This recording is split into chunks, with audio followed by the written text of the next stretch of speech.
Hey everyone, welcome back to another video from Crazy Gamer.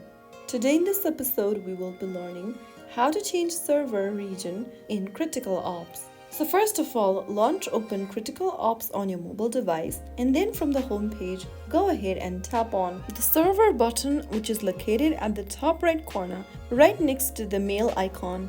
Soon after you do that, you can then go ahead and select a different server or region.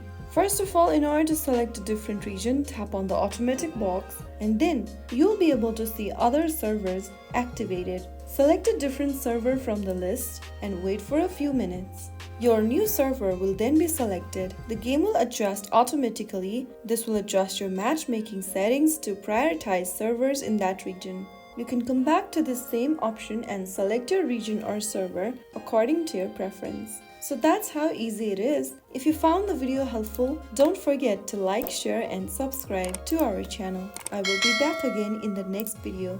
Thank you for watching.